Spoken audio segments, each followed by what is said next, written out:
আসসালামু আলাইকুম প্রিয় দর্শক, আপনারা দেখছেন দৈনিক প্রদীপ শেখা ইউটিউব চ্যানেল। এখন আমাদের সঙ্গে যুক্ত হচ্ছেন আরাকান আর্মি নিয়ে বিপাকে পড়েছে বাংলাদেশের অন্তর্বর্তী সরকার। জান্তা সরকারের সাথে বৈঠক করায় বাংলাদেশ সরকারকে চিঠি দিয়েছে মিয়ানমারের সশস্ত্র এই বাহিনীটি। এই চিঠিতে জুড়ে দিয়েছে 7টি শর্ত। এর মধ্যে 3টি শর্ত বেশ কঠিন। আবার আরাকান আর্মিকে সহায়তা দিতে বাংলাদেশের ওপর দিয়ে একটি করিডোর চেয়ে বসেছে আন্তর্জাতিক সংস্থাগুলো। এ নিয়ে আলোচনার জন্য ঢাকায় এসেছে 2 মার্কিন উপসহকারী পররাষ্ট্রমন্ত্রী। আরাকান আর্মি একদিকে বাংলাদেশ সরকারের কাছ থেকে সাহায্য চাইছে, অন্যদিকে বুথি রঙে রোহিঙ্গাদের মেরে বাংলাদেশে পাঠিয়ে দিচ্ছে। ফলে পরিস্থিতি ক্রমশই জটিল হচ্ছে বাংলাদেশের জন্য। চলুন যাওয়া যাক বিশ্লেষণে। বিমস্টেক সম্মেলনের ফাঁকে সাইডলাইন বৈঠকে বাংলাদেশের সাথে মিয়ানমার জান্তা সরকারের রোহিঙ্গাদের ফিরিয়ে নেওয়ার বিষয়ে আলোচনা হয়েছিল। এই বৈঠক নিয়ে আরাকান আর্মি এবং আরাকান আর্মির রাজনৈতিক সংগঠন ইউনাইটেড লিগ অফ আরাকান বা ইউএলএ 13 এপ্রিল বাংলাদেশের অন্তর্বর্তী সরকারকে একটি চিঠি দিয়েছে। আরাকান আর্মি বলেছে, মিয়ানমার স্টেট অ্যাডমিনিস্ট্রেশন কাউন্সিল বা এসএসসি এর মিয়ানমারের সীমান্ত অঞ্চলগুলোর উপর কোনো নিয়ন্ত্রণ নেই। তাই মিয়ানমারের জান্তা সরকার যতই বলুক না কেন, বাংলাদেশ সরকারের পক্ষে রোহিঙ্গাদের ফেরত পাঠানো সম্ভব হবে না। সূত্রগুলো বলছে, চিঠিতে আরাকান আর্মি ও ইউএল এর পক্ষ থেকে 7টি শর্ত দেয়া হয়েছে। এর মধ্যে 3টি বিষয়ে তাদের যে অবস্থান তা হলো রোহিঙ্গাদের ফেরত পাঠানো এবং এই অঞ্চলে নিরাপত্তা ও স্থিতিশীলতার বিষয়ে বাংলাদেশের অন্তর্বর্তী সরকারকে ভাবিয়ে তুলেছে। প্রথমটি হলো, আরাকান আর্মি তাদের চিঠিতে রোহিঙ্গাদের বলেছে বাংলাদেশের চট্টগ্রামের মুসলিম শরণার্থী।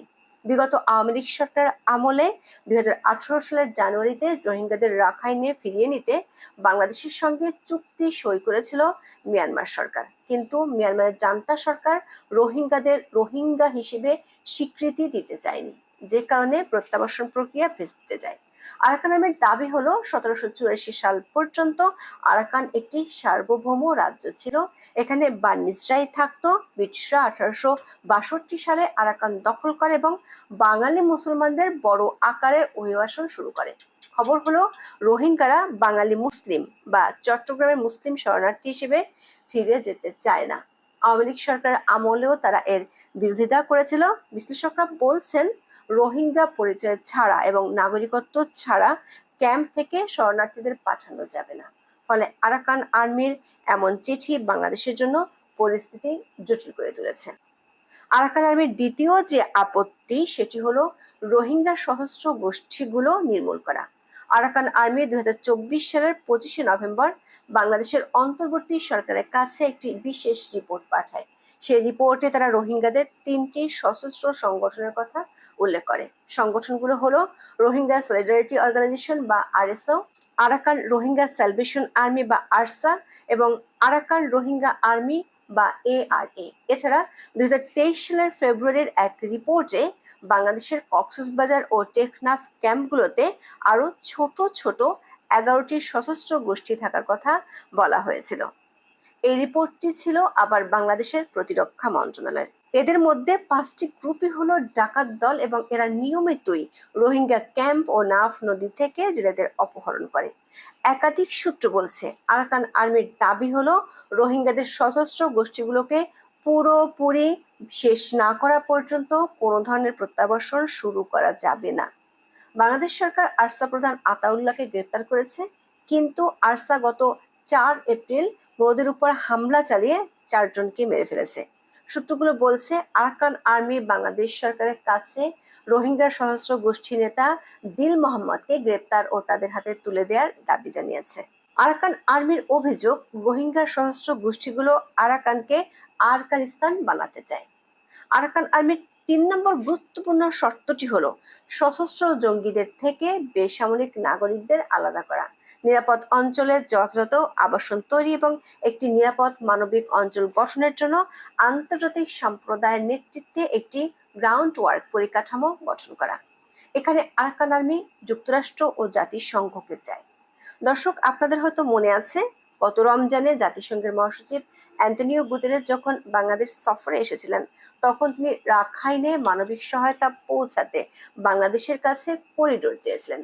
আবার রাখাইন রাজ্যের 3টি টাউনশিপ দখলে মিয়ানমারের জান্তা বাহিনীকে পরাজিত করতে আরাকান আর্মির দরকার সামরিক সহায়তা।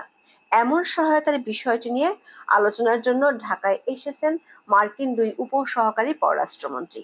একজন হলেন যুক্তরাষ্ট্রের দক্ষিণ ও মধ্য এশীয় বিষয়ক ব্যুরোর উপসহকারী সচিব নিকোল চুলিক, আরেকজন হলেন পূর্ব এশীয় ও প্রশান্ত মহাসাগরীয় বিষয়ক ব্যুরোর উপসহকারী সচিব অ্যান্ড্রু আর হেরাপ।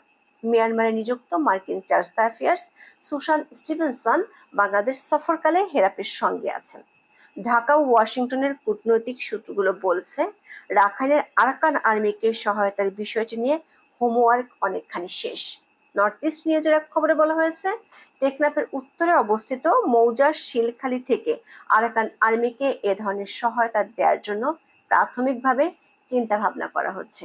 গুগল ম্যাপে দেখা যাচ্ছে এই শিলখালিতে বাংলাদেশের প্রতিরক্ষা বাহিনীর একটি যৌথ ফায়ারিং রেঞ্জ আছে, তবে এখনো এখানে কোনো ধরনের প্রস্তুতি নেওয়া হয়নি। গত ফেব্রুয়ারিতে বাংলাদেশ সেনাবাহিনীর ঊর্ধ্বতন কর্মকর্তা শিলখালি ভিজিট করেছেন বলেও নর্থ ইস্ট নিউজের খবরে বলা হয়েছে। মিয়ানমারের জাতিগত দ্বন্দ্ব নিয়ে আন্তর্জাতিকভাবে কাজ করে ফর্টিফাই রাইটস সংস্থাটি গত 12ই মার্চ প্রকাশিত এক প্রতিবেদনে বলা হয়েছে, বাংলাদেশ ও আরাকান আর্মিকে খুব দ্রুত একটি মানবিক করিডোর গঠনের জন্য কাজ করা উচিত। আরাকান আর্মি সূত্রে জানা গেছে, আরাকান রাজ্যে মোট টাউনশিপ আছে 17টি। এর মধ্যে 14টি আরাকান আর্মির দখলে। মাত্র 4 মাসের মধ্যে 9টি টাউনশিপ দখল করেছে আরাকান আর্মি। বাকি 3টি দখল করতে পারলে ইউনাইটেড লিগ অফ আরাকান রাজ্যটিকে নতুন স্টেট হিসেবে ঘোষণা দিতে পারবে। এই 3টি রাজ্য হলো সিতওয়ে, কুয়াকফু ও মুনান। এর মধ্যে সিতওয়ে সবচেয়ে বড় এবং এটি একটি বন্দর যেখান দিয়ে সমুদ্রপথে মিয়ানমারে ঢোকা যায়। এই সিতওয়ে এবং কুয়াকফু দিয়ে আছে চীনের স্পেশাল অর্থনৈতিক জোন।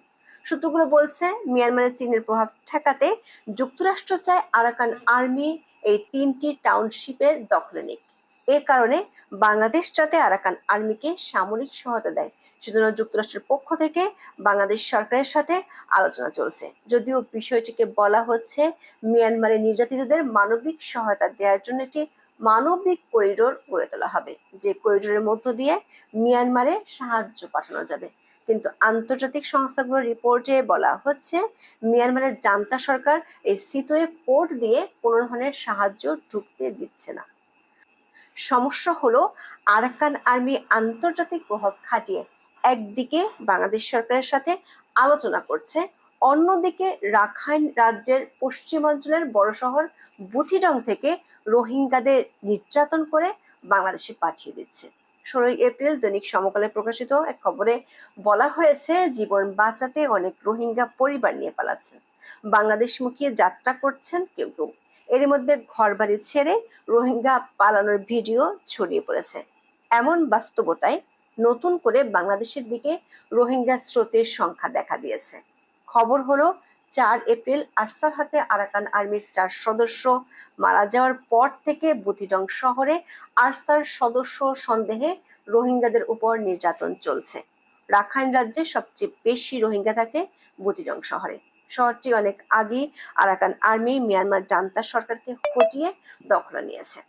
কক্সবাজার, উখিয়া ও টেকনাফের 33 আশ্রয় শিবিরে বর্তমানে নিবন্ধিত রোহিঙ্গার সংখ্যা 12.5 লাখ। বর্তমান অন্তর্বর্তী সরকারের আমলে ঢুকেছে 60,000-এর বেশি। বাংলাদেশের বর্তমান রাজনৈতিক ও দক্ষিণ এশিয়ার আঞ্চলিক পরিস্থিতি বিবেচনা করলে আরাকান আর্মির শর্তগুলো এবং যুক্তরাষ্ট্র ও জাতিসংঘের প্রস্তাব মানা বাংলাদেশের অন্তর্বর্তী সরকারের জন্য বেশ কঠিন।